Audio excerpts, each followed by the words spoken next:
Еден од највлијателните американски весници The Hill објави критична колумна за работата на специјалното јавно обвинителство со наслов "Треба и да го практикуваш тоа што го проповедаш".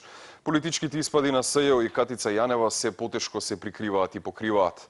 Авторот Адам Мерели пишува дека Јанева ја злоупотребува својата моќ и го оцрнува судскиот систем во Република Македонија. Треба и да го практикуваш тоа што го проповедаш. Она што недостига за да се комплетира информацијата пласирана во овие извештаи е дека авторот Адам Мерели во моментот е дел од моќна лоби група со седиште во Вашингтон, чија работа меѓу другото е да одработува за своите клиенти токму преку објавување вакви текстови во влијателни американски медиуми. Но овој случај не е изолиран. Во последната година македонската јавност е бомбардирана со слични написи публикувани во САД, а пренесени во нашите медиуми кои имаат една генерална линија: да се афирмира владеачката партија, да се критикуваат опозицијата и институциите што не се по ќеф на ВМРО ДПМН. Видете, лобирањето е легитимно право на секоја политичка партија или на поединец, меѓутоа ваквото пренесување на информациите кај нас, кои што тоа се информации, меѓутоа не е информации од таков карактер како што сакаат да се прикажат во медиумите, представува сериозен проблем на почитување на професионалните новинарски стандарди. И тој тренд на непочитување на професионалните новинарски стандарди не е присутен последниве само месеци, туку последниве децении, можеби од година во година се влошува. И затоа и состојбата со медиумите е таква каква што е во Република Македонија, оценета од меѓународните институции како влошена.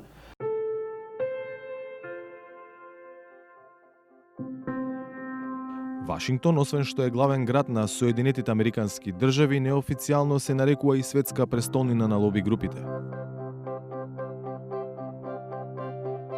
Заради транспарентност на која американските лобисти законски се обврзани пред федералната влада, јавно достапни се документи од кои се гледа дека ВМРО ДПМН месечно плаќа $10,000 за сопствена и за промоција на Груевски во тамошните политички и медиумски кругови.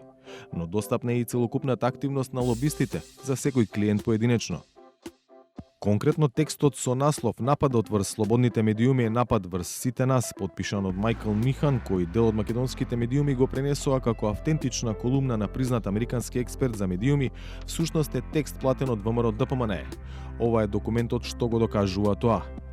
Лоби компанијата New Partners Initiative, ангажирана од ВМРО ДПМН, пред надлежната американска агенција ФАРА го навела текстот меѓу задачите завршени по барање на клиентот од Македонија. Мора да се прави јасна разлика меѓу она што се PR текстови, адвертайзинг и нешто што е автентичен новинарски производ.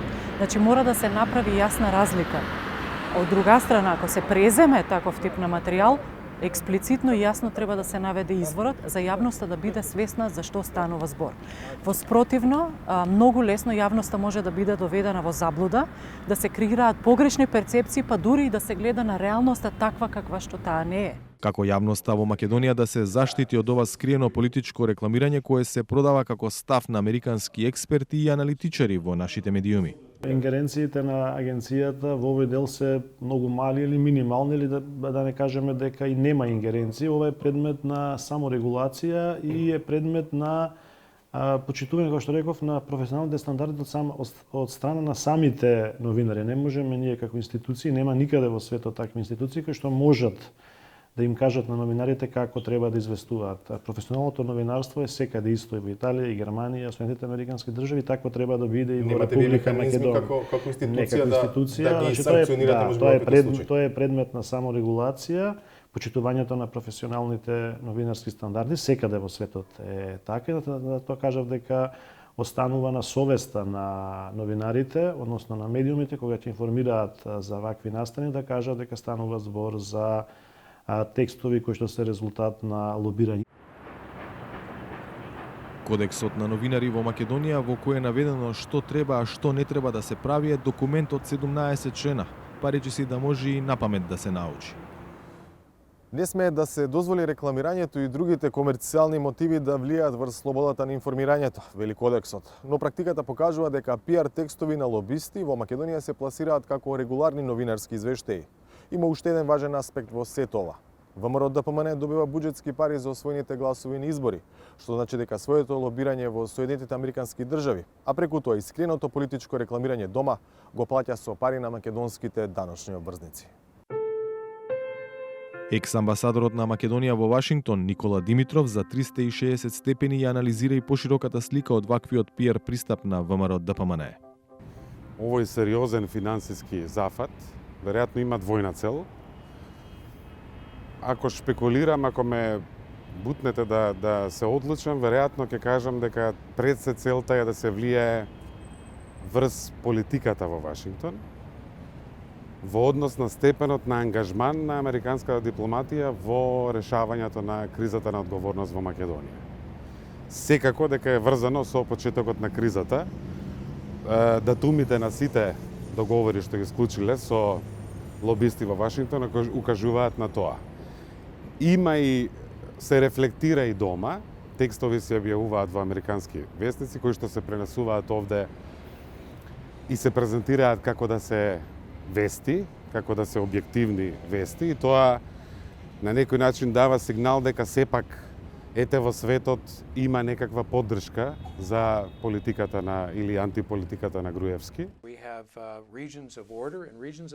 Клучна лоби агенција со која владеачката партија има склучено најтежок договор од $50,000 месечно е Дашл групата со која раководи влијателниот екс-сенатор од редовите на демократите Томас Дашл. Дека подготвеноста да се сработи за клиентот е над се, зборува и брифингот на Дашл групата работен за Белата куќа, Стейт департментот и за Конгресот и Сенатот, непосредно по одлуката на Ѓорѓи Иванов за групно помилување. Брифингот содржи погрешни факти, но и тенденциозни интерпретации на точни факти со цел Иванов да се прикаже како независен од ВМРО-ДПМН.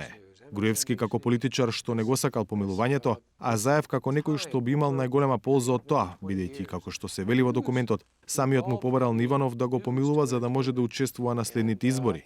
Во брифингот подготвен од лобистите на ВМРО-ДПМН, меѓу другото се наведува и дека претседателот на Државната изборна комисија Александар Чичаковски е член на СДСМ. Димитров не е изненаден од отсуството на објективност кај лобистите. Вели професијата лобист тешко може да се поврзе со етика.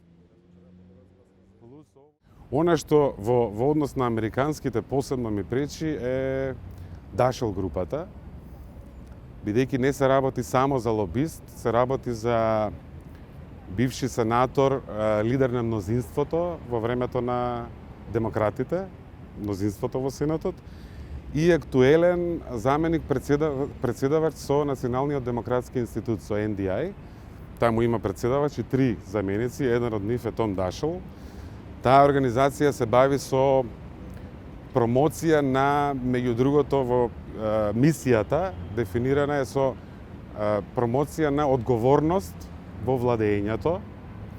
И тоа е многу тешко спојиво и целосно контрадикторно со нашава криза на неодговорност.